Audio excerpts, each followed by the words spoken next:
सुरेंद्र भाई साहब, जी। आप तो पारखी नजर रखते हैं, नेताओं को करीब से भी देखा है और प्रधानमंत्री को तो और देखा होगा आपने, क्योंकि उत्तर प्रदेश ने ही उनको प्रधानमंत्री बनाया है। भले वो गुजरात को थैंक यू बोल करके आए, लेकिन सांसद तो लगातार वो वहीं से रहे, बनारस से रहे। उनकी भाषा जो है तो ठीक है, वो हर चीज देख देख करके, नीचे देख देख करके पढ़ रहे हैं। इतने ऐसा नहीं लग रहा कि कॉन्फिडेंस अचानक लगता है लैग कर गया, बड़ा दुखी है, इतना बड़ा सम्मान मिला, उस साइप्रस का सबसे बड़ा सम्मान मिला है। पता नहीं किसी और नेता को मिला है कि नहीं मिला, भारतीय नेता को। और कई देशों ने सम्मान दिया उनको, साइप्रस ने भी दिया है। इतने उदास, इतने मलिन आवाज वाले क्यों लग रहे हैं प्रधानमंत्री? ओझ लगता है कहीं चला गया, क्या हुआ, क्या प्रॉब्लम है?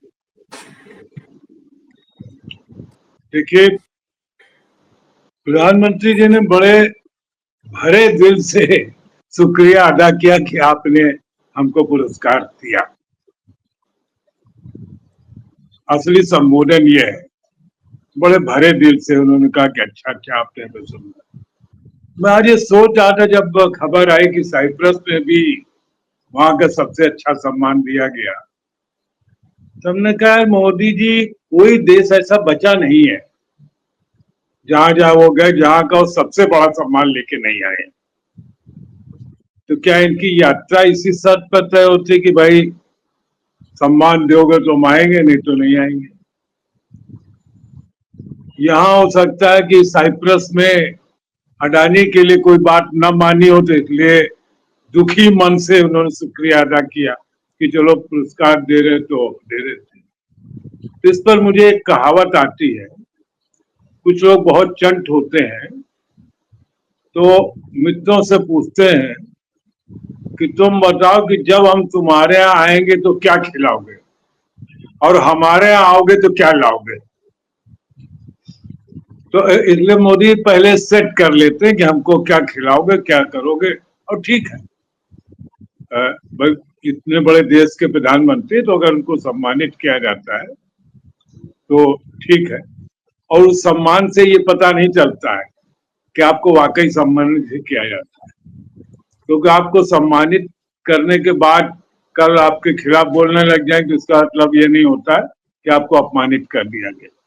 अभी हमारे एक दर्शक ने कहा कि दुबई से शुरुआत कर, तो मैं उन दर्शक का धन्यवाद देता हूँ, लेकिन मुझे लगता है कि ये बात धनंजय को पसंद नहीं आई, और इन्होंने बड़े दुखी मन से हमें वो संदेश पढ़ के सुनाया कि क्या भाई लिखा देखिए, है दर्शक ने। भाई साहब क्या है हम तो अपने सीरियल की कहानी बताए कि हम लोग बेसिकली प्रोफेशनल राइटर हैं, तो हम लोग ध्यान रखते हैं दर्शक को कैसे उलझा के रखा जाए। तो चलिए, खैर उनका शुक्रिया, लेकिन ये सम्मान आपके चैनल का है।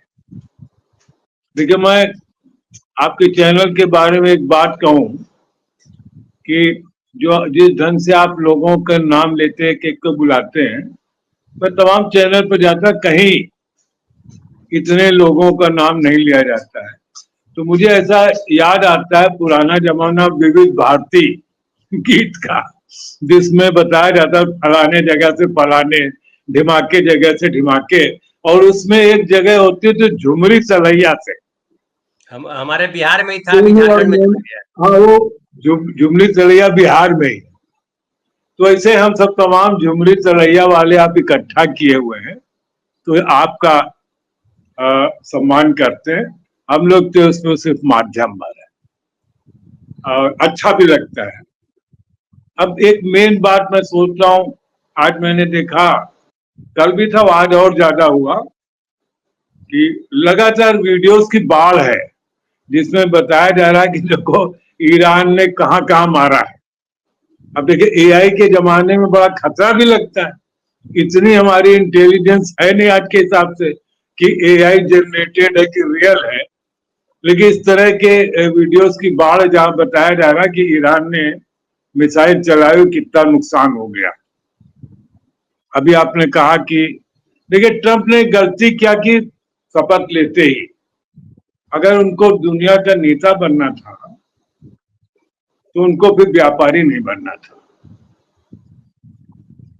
अब वो व्यापारी बन गया कि नहीं, हम सबके ऊपर टैरिफ लगाएंगे, सबसे टैक्स वसूलेंगे और किसी को 50% लगा देंगे, किसी को 250% लगा देंगे। तो उससे सब नाराज हैं, सब तिलमिलाए हुए हैं, चाहे रूस है, चाहे चीन है, चाहे जापान है, जर्मनी, सभी पर तो लगाए हुए। किसी इंडिया नहीं तिलमिलाया हुआ है, क्योंकि इंडिया देखिए, हम लोग युद्ध नहीं बुद्ध के आदमी हैं।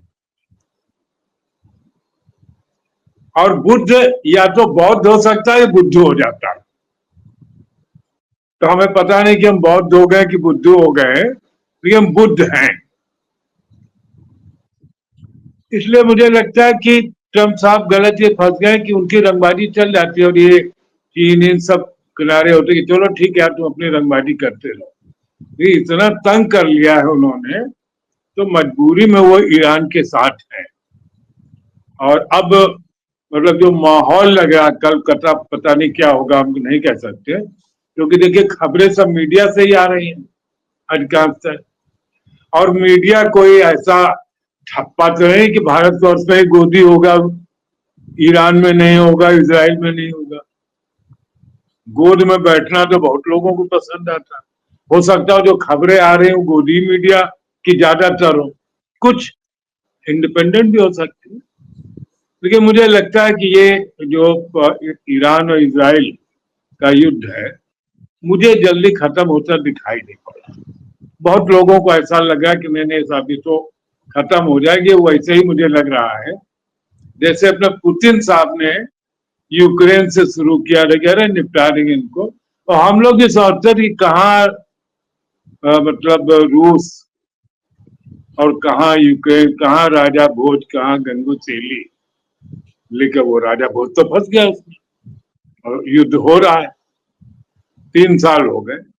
मुझे लगता है ये युद्ध भी चलेगा, क्योंकि कोई भी देश इस युद्ध में सुलह कराने की स्थिति में नहीं है। हो सकता है हमारे मोदी जी हो, तो अभी उन्होंने ट्राई नहीं किया है, और हो सकता है जब लौट के आए बंद हो जाए तो भक्त लोग कहें कि देखो मोदी जी गए तो रुकवा है, लेकिन मुझे रुकता दिखाई नहीं पड़ रहा है। ये टुकड़े टुकड़ों में होगा, मान लो 4-6 दिन तेज चल रहा, फिर 4 दिन नहीं चलेगा। और आज तो सारे ढंग के वीडियो भी दिखाए जा रहे थे कि इजरायली एयरफोर्स के जवान जो है वो भागे जा रहे हैं एयरपोर्ट से नौकरी छोड़ करके। अब पता नहीं, ये में भी एआई जनरेटेड, इसीलिए मैंने कहा कि बड़ा कंफ्यूजन अब खबरों के स्तर पर फैल गया है। और सिर्फ एक बात हुई है कि इजराइल जो हमेशा विक्टोरियस रहा होता था, उसकी जो छवि इस समय है वो विलन की हो गई है। यानी ईरान, उसकी छवि जो है वो विक्टोरियस हो गई है। जी जी।